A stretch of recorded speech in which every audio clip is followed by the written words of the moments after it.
अब उन्होंने एक पोस्ट की है सोशल मीडिया एक्स पर, अनिल विज ने, गब्बर ने, इसलिए मैंने कहा कि गब्बर फिर गरजे हैं एक बार एक्स पर। दूसरी तरफ अनिल विज साहब ने नायब सिंह सैनी जो मुख्यमंत्री हैं हरियाणा के, उनके साथ में भारतीय जनता पार्टी के एक नेता जो कोषाध्यक्ष रहे हैं, उनकी फोटो एक्स पर वायरल की थी और चस्पा कर दिया था गद्दार।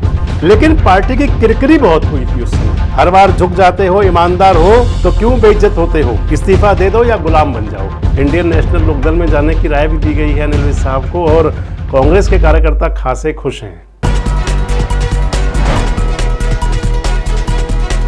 दोस्तों नमस्कार, मैं संजय मग्गू और मौजूद हैं देश रोजाना के डिजिटल मीडिया मंच पर। हरियाणा के परिवहन मंत्री हैं, हरियाणा के ट्रांसपोर्ट मिनिस्टर हैं, हरियाणा के लेबर मिनिस्टर हैं अनिल विज, गब्बर के नाम से मशहूर हैं। जब तब गरजते हैं, अब एक बार फिर गरजे हैं सोशल मीडिया एक्स पर। और सोशल मीडिया एक्स पर अनिल विज ने एक पोस्ट लिखी है। वैसे सोशल मीडिया पर गरजते रहते हैं, पोस्ट कई बार वायरल होती हैं, पार्टी के आला कमान तक जाती हैं, नरमी गर्मी होती है, बाद में मान जाते हैं। पता नहीं चलता कि मानने की शर्तें क्या होती हैं, किसी शर्त पर मानते हैं या बिना शर्त मानते हैं, लेकिन मान जाते हैं। अब उन्होंने एक पोस्ट की है सोशल मीडिया एक्स पर, अनिल विज ने, गब्बर ने, इसलिए मैंने कहा कि गब्बर फिर गरजे हैं एक बार एक्स पर। और गब्बर ने पोस्ट की है कि अंबाला छावनी में समानांतर भाजपा चल रही है। इसको पार्टी के ही कुछ नेताओं का आशीर्वाद है, ये भी लिख रहे हैं और साथ में राय मांग रहे हैं कि आप कमेंट्स बॉक्स में बताएं कि मुझे क्या करना चाहिए। आप ये पोस्ट देख रहे हैं, एक्स पर इनकी पोस्ट है अनिल विज की।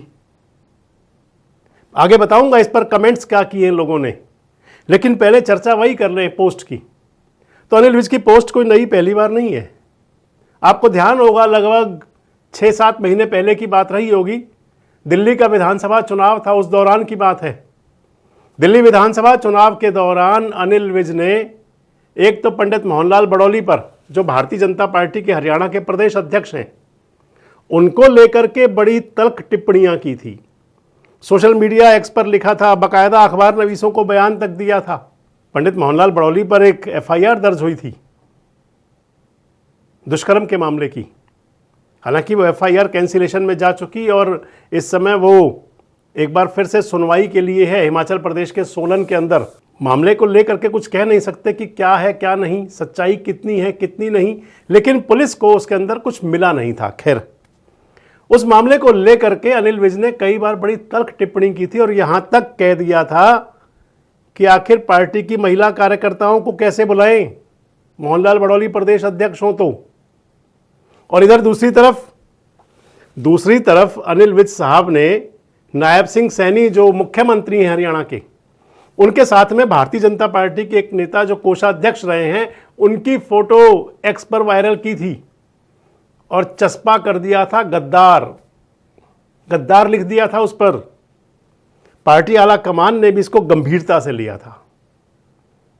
अनिल विज साहब से मिलने मुख्यमंत्री नायब सिंह सैनी भी गए थे, मोहनलाल बड़ौली भी मिले थे, बाद में तो मनोहर लाल खट्टर भी गए, सब कुछ हुआ। लेकिन पार्टी की किरकिरी बहुत हुई थी उस समय। और ऐसी किरकिरी हुई थी कि दिल्ली विधानसभा चुनाव को लेकर एक बार तो त्योरी चढ़ी थी पार्टी आला कमान की भी कि हम दिल्ली में जूझ रहे हैं और आप हरियाणा में उलझ रहे हैं। आप दिल्ली के अंदर भारतीय जनता पार्टी सरकार बनाने के लिए, क्योंकि सरकार तो बन गई बीजेपी की, लेकिन जो मेहनत चल रही थी और उसके अंदर हरियाणा के मुख्यमंत्री नायब सिंह सैनी भी लगे हुए थे। नायब सिंह सैनी का पूरा किरदार था, बड़ा रोल था दिल्ली चुनाव के अंदर। जलेबी आप बंटती रही बहुत देर बाद तक भी, और नायब सिंह सैनी के काम को माना पार्टी आला कमान ने भी कि नायब सिंह सैनी ने हरियाणा के बाद दिल्ली में भी कमाल किया। लेकिन उसी दौरान में अनिल विज साहब एक तरफ मोहनलाल बड़ौली पर सवाल खड़े कर रहे थे, उन पर अपने शब्द बाण छोड़ रहे थे, तीर छोड़ रहे थे, और ऐसे तीर कि जिनका उपचार भी आसानी से ना हो, ऐसे तीर चला रहे थे। और उसके बाद में इधर नायब सिंह सैनी की फोटो मैंने आपको बताया, चस्पा कर दी, लिख दिया गद्दार। पार्टी आला कमान ने संज्ञान लिया। सतीश पूनिया मिलने गए थे अनिल विज से, सिविल सचिवालय में ही मुलाकात हुई थी वो।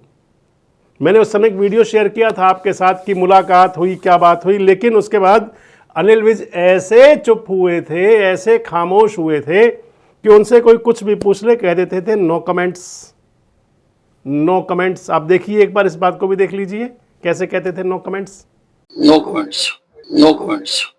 लेकिन उसमें से बगावती सुर जो है हम देख रहे हैं कार्यकर्ताओं के, गद्दार जो है उनको टिकट दे दी गई, इस तरीके की बातें जो है वो निकल के सामने आ रही है। No comments. अच्छा, बिना आपकी मर्जी के टिकटें दी गई हैं? No comments.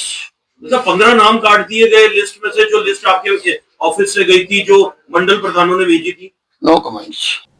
लगा था कि अब सब ठीक हो गया भारतीय जनता पार्टी की हरियाणा इकाई के अंदर, गब्बर अब शायद शांत हैं, लेकिन आज उन्होंने ऐसा एक कंकड़ मारा है पानी के अंदर कि उसकी लहरें दूर तक जा रही हैं।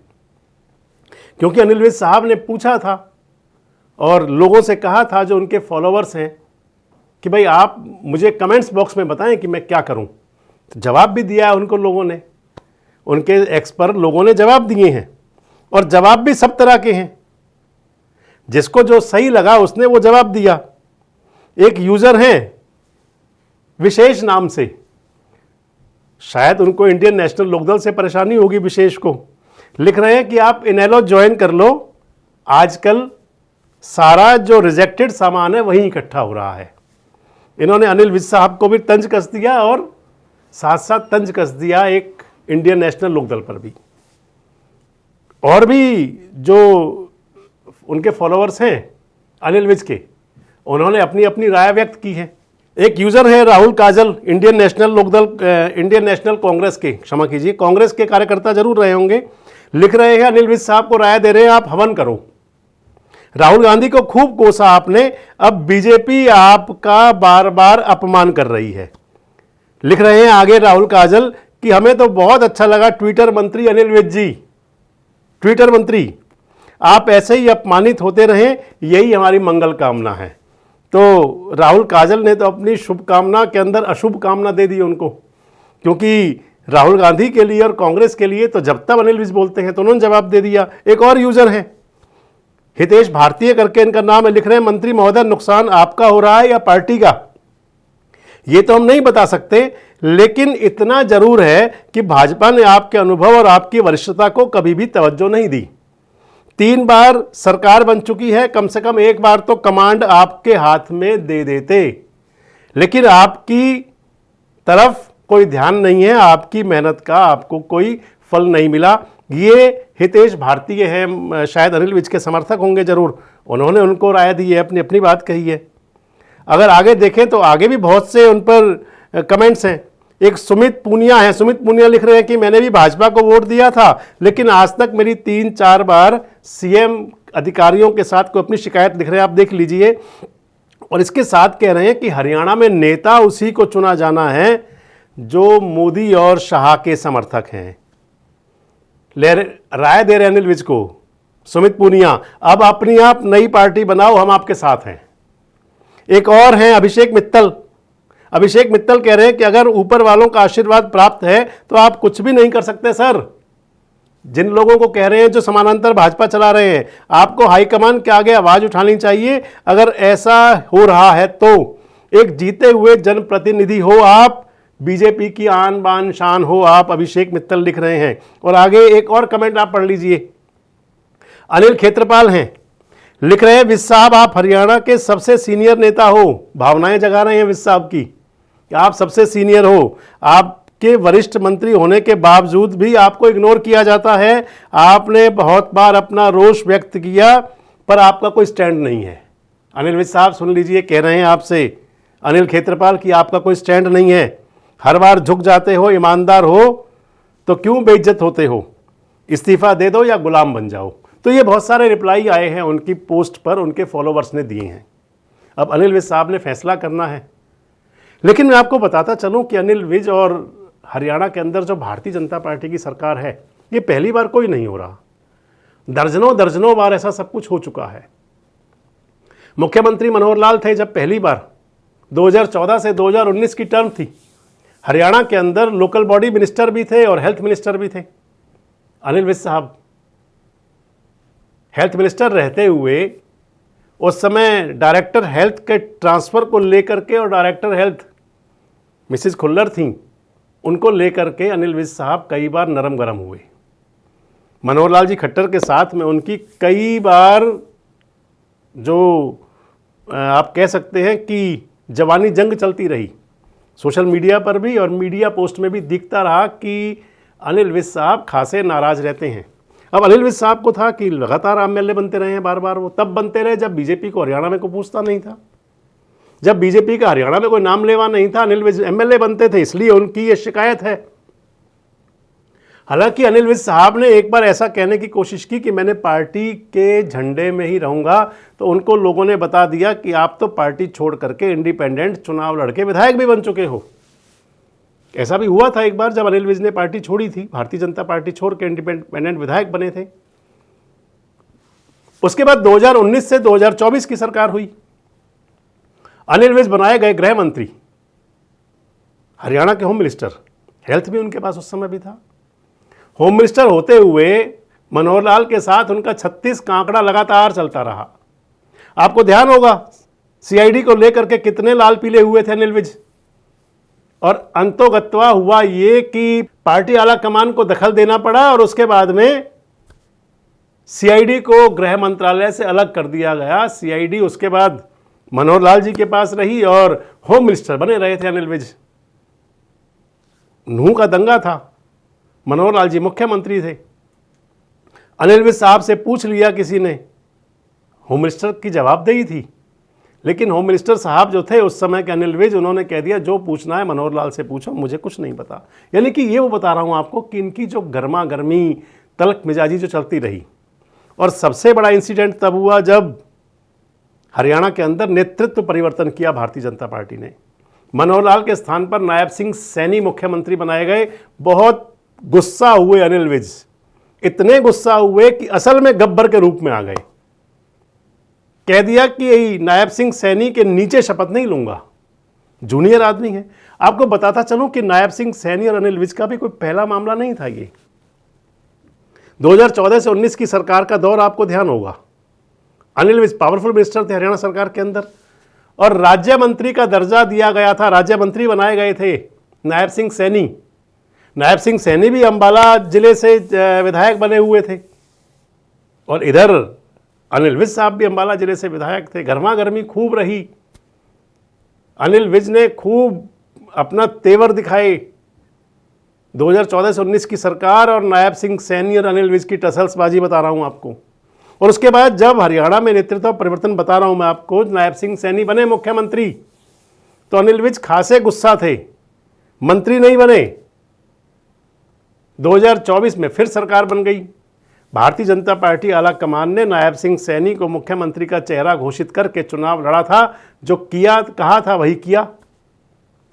अब की बार अनिल विज साहब मंत्री बनने को तैयार हो गए, मंत्री बन गए सरकार के अंदर, उन्हीं जूनियर के साथ जिनके साथ बनने से मना कर दिया था। मंत्री तो बन गए लेकिन मुख्यमंत्री को बार बार परेशान करते रहे, बार बार उनकी बात आती रही, कभी कौड़न खटोले में चल रहे हैं। और अगर आज देखें, अब जो इन्होंने आज ताज़ा ट्वीट है, बहुत दिन बाद आया है, कांग्रेस के वालों पर तो सब पर करते रहते हैं, लेकिन अपनी पार्टी वालों पर आज जो पोस्ट किया अनिल विज साहब ने, उसने भारतीय जनता पार्टी की अंबाला इकाई को खासकर जरूर परेशानी में डाल दिया होगा। और साथ साथ कह दिया कि जो समानांतर भाजपा चला रहे हैं उनको आशीर्वाद है ऊपर वालों का। आपको यहां एक बात और जोड़ दें दोस्तों, कि जो 2024 का विधानसभा चुनाव हुआ था, इस विधानसभा चुनाव के अंदर अनिल विज साहब को चुनाव जीतने में पूरे लाले पड़ गए थे। कांग्रेस पार्टी की टिकट परी के पास थी और यहां पर चित्रा सरवारा खड़ी हो गई थी बागी कैंडिडेट के तौर पर। चित्रा सरवारा ने पूरी तरह से अनिल विज साहब को टक्कर दी थी चुनाव के दौरान, पूरी टक्कर। अनिल विज की परेशानी यही थी कि जो इंडिपेंडेंट कैंडिडेट चित्रा सरवारा थी, उनके साथ में भारतीय जनता पार्टी के कई नेता और कार्यकर्ता साथ काम करते रहे और यही आज झलक रहा है, जो आज कह रहे हैं कि समानांतर भाजपा चल रही है। अनिल विज साहब को उनके फॉलोवर्स ने रायत दे दी है और यह भी बता दिया है कि आप तो झुक जाते हो, कह रहे हैं क्या तो सामने हट जाओ और या फिर जो शब्द आपने सुना था गुलामी कबूल कर लो। इसके अलावा राय भी और भी लोगों ने दी है। इंडियन नेशनल लोकदल में जाने की राय भी दी गई है अनिल विज साहब को, और कांग्रेस के कार्यकर्ता खासे खुश हैं। वैसे आपको क्या लगता है कि इस पोस्ट के बाद फिर भारतीय जनता पार्टी के अंदर एक बार फिर से वही दौर चलेगा जो पहले चला था, गब्बर वर्सेस बीजेपी की लीडरशिप? जो अनिल विज ने कहा है कि अंबाला कैंट के अंदर, अंबाला छावनी के अंदर समानांतर भाजपा चल रही है, वो चलती रहेगी, उसको खाद पानी मिलता रहेगा, और या फिर पार्टी आला कमान संज्ञान लेगा। आपको क्या लगता है कि गब्बर गरम मिजाज रहेंगे या शांत हो जाएंगे? कमेंट बॉक्स में जरूर बताएं। जुड़े रहें हमारे साथ, देखते रहें देश रोजाना। हमारे साथ जुड़े रहने के लिए सब्सक्राइब करें देश रोजाना के YouTube चैनल को, और नई वीडियो की नोटिफिकेशन पाने के लिए बेल आइकन जरूर दबाएं। अगर आप ये वीडियो Facebook या Instagram पर देख रहे हैं तो पेज को लाइक और फॉलो जरूर करें और ज्यादा से ज्यादा शेयर करें।